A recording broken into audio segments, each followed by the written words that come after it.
Hey guys, Drifter here. Today I'm reviewing PUBG on PlayStation 4. I just loaded in the game right now and I wanted to show off the extra fancy customization options you get if you get the special edition of the game, which is Uncharted Nathan Drake's desert outfit, which looks surprisingly good and fitting for this game. And you also get Ellie's backpack from The Last of Us, which also looks quite good. Now I'm not going to play as either of these. I prefer to play as a naked man. That's how I like playing this game. And I wanted to start off this review by reviewing the controls. Unfortunately, we only have controller button presets. We get no custom bindings on keys. You have standard invert X and Y axis, and really nice to see that you can manually adjust the dead zones and vibration to your liking. There's a whole list of input sensitivities for movement, for vehicles, aim acceleration like on PC, over the shoulder, and different sensitivities for every single scope. So that was really considerate and really good for console players. I was happy to see that. General settings aren't particularly interesting. There is a colorblind mode, which I chose not to enable so that you guys get normal color gameplay here.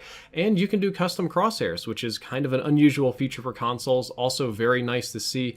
After that, the audio and graphics settings were very simple. So now, on to the gameplay. One of the things I wanted to start off with is that the controls for this game are not very well explained before you get into the game. In my first game here, I literally didn't know how to exit my plane, even though it says press circle to eject. It's a tap circle, not hold circle. If you press it for too long, it won't do it. I had to do a quick tap to eject, so that was kind of frustrating. But we're going to structure this review with more positive and factual stuff first, and then my more negative, critical opinions, of which there are quite a few coming later. So to start off with, one of the good things is that if you get PUBG on PlayStation 4, you get the full game of PUBG. You get every map, every mode, all the items, all the skins, the crates, everything that PC and Xbox gets, you also get with a handful of like a few exclusive items that each system has to have for whatever reason. But you can play in Russia, in the desert, in Vietnam, in the snow coming up, and PlayStation 4 even has a public test server, which doubled my download time because it was downloading them both at the same time. But you can try all the new guns and all the new stuff on the public test server on PlayStation 4 consoles, same as you can on PC. So that's really good. I'm glad to see that it launched the full game on PlayStation 4 and not just like one or two maps. Another good thing is that PUBG PS4 also has all of the same possible movement controls, inputs, etc. as you would have on PC. There's nothing that you can do on PC controlling your character or your weapons or movement-wise that you can't do on console. That applies to the Xbox One X as well. So there aren't any corners cut on the gameplay. It's the full PUBG experience.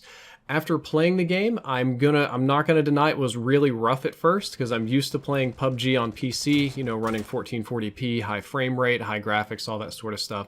So coming back and playing PUBG on console land was rough. I've also been playing a lot of COD, which is a fast-paced shooter. But after a while, after a couple of games, I found it to be a surprisingly playable experience. I personally was expecting the pure pain of the Xbox One launch, the Picasso buildings, the 20 FPS, the infinite bugs and crashes and weird lag and controls, and that really wasn't present here. I think that Bluehole, or the PUBG Corporation, which is owned by Bluehole, learned a lot from their mistakes from the Xbox One launch, and we have a much smoother launch here. And for all of the jokes that PUBG gets about being a dead game, which it's not, by the way, it still has like 800k people playing every single day, being broken or, you know, a bad game or whatever, or killed by Fortnite, this was a decent experience. This wasn't one that I would meme on too hard or say was too bad. Now, PC is definitely better, but yeah, it was very playable here. Some other little things I noticed is that the audio on this game is way better than Blackout. I could actually hear footsteps and sound whore people like a reasonable person, but it did sound different than PC PUBG for some reason. I couldn't put my finger on exactly what sounded different, but it was a little different. And oddly, I didn't lag on PlayStation 4, like no lag at all, which was very surprising to me. I think I got lucky in that aspect more than that's going to be your normal experience for the game. But now let's get into some negatives of PUBG on PlayStation 4. And you're at 5 minutes into this video, you see the gameplay, you already know that this is not a graphically beautiful game. PUBG PS4 is not going to be winning any awards for best graphics anytime soon. To be fair, it's not the Xbox One Picasso buildings at launch, but it's a really long way from PC in terms of looks. The official sheets and specs that were released show the game running at 1080p on PlayStation 4, at least PlayStation 4 Pro, but I swear it looks upscaled. When I'm playing the game, it does not look like a crisp 1080p. I suspect it's an upscaled 1080p, or they have absolutely no anti-aliasing whatsoever on consoles, because I see a lot of jagged edges when I run around, and this makes it a little bit harder to spot enemies, especially if they're sitting still, because they're not as distinct against the background. Speaking of things that are still versus moving, I spot them easier when they're moving, of course, but it's a little rough because the frame rate is capped at 30 FPS for stability reasons. This is not a 60 FPS game and has no intentions of going 60 FPS anytime in the near future. This is brutal for me because every game I play is 60 FPS or higher, 120, 144, whatever. I thought that I could adapt to it, and over some time I was getting more used to the frame rate, but then for some strange reason the frame rate would dip or chug or skip frames or lag a little bit. This was mostly when I was running through cities or turning too fast. There was just too much load on my PlayStation 4 to properly handle everything. So I would say that a frame rate is up to 30, and it ran at 30 most of the time, but I did have it dip down into the 20s on occasion. Buildings, trees, and most objects have a lower draw distance than they do on PC, as you would expect. When skydiving out of my airplane over to some sort of new object, I noticed that unlike PC, the buildings don't load when I look down at the ground. They're just they look like aerial maps. They're little geographic maps of the ground. So I kind of needed to know where I was going before I already jumped out. The buildings didn't really load until I was about halfway down. And I can also see it struggling sometimes to keep up with all the objects in the map. Sometimes I see them Picasso or pop in and out in the distance and struggled. This was probably the weakest part of the graphics. The draw distance was a big turnoff for me. Moving along away from graphics, let's talk about controls. Controls are really hard for this game. I think they're the same as the Xbox One X, but they're difficult. They're not as intuitive as they are on PC, but that's the nature of having a PC game where you have an entire keyboard full of buttons and 6 buttons on your mouse and different types of inputs. You have to translate that to a controller, which has much less total buttons. There was a training mode that I could have played that was supposed to get me up to speed on this, but I skipped it. Personally, I really hate training modes. Those are just painful and boring for me, so I skip them as often as I can. That's a problem that VR games have. They make you do like a 30-minute tutorial to remind you to look behind you, but that's a totally different story.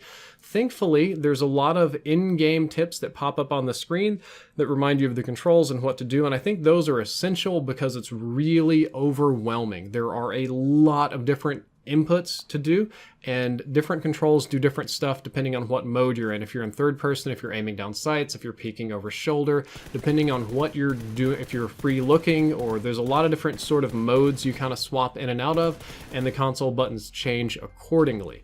The one thing that they're not particularly clear about is whether these buttons that you're doing need to be tapped or held, and tap in this game is very quick. You can't do a normal press. You have to do like a millisecond tap to do tap to pick up, tap to equip, tap to do a lot of different things like that. So that needs a little bit more clarity, but the tooltips do help. And after some time, I was getting less awkward at moving. I was getting more used to it. It wasn't that bad, but it was definitely harder than PC.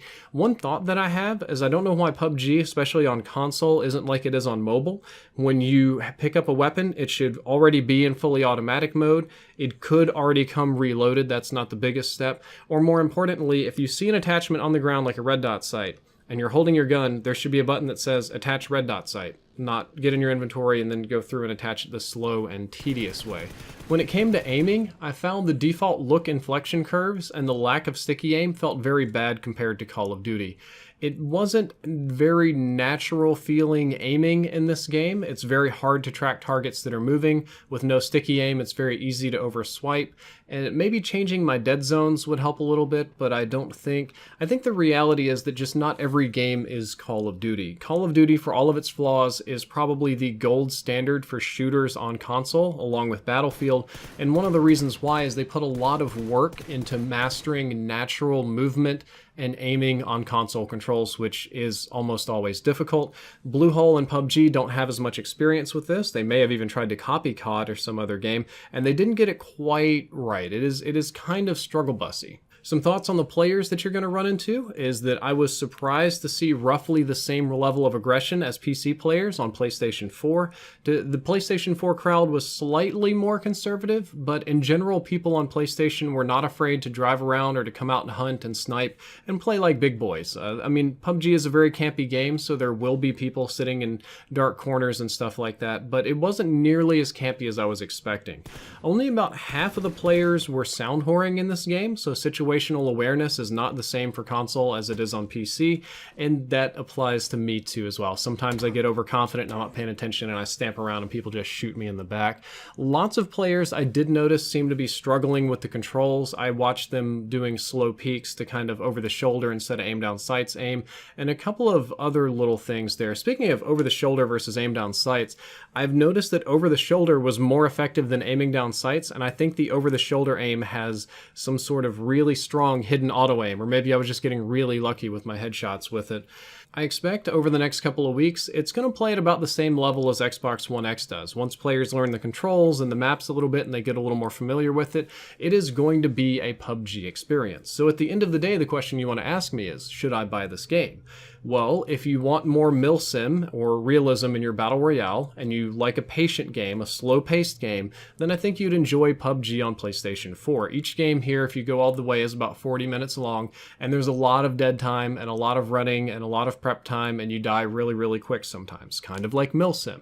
If you're already on PlayStation 4 and you're very happy with Call of Duty Blackout, or you're happy with Fortnite, I don't think you're going to like this game. The pace and the way that PUBG plays is so much more slower and more tactical, it's slower and more tactical than either of those games. If you like the speed and flow of those games, this one is going to feel painfully slow. So guys, that is all for my review. I hope that you enjoyed it. I hope that you learned something useful. If you did, don't forget to like, favorite, and subscribe. Drifter out.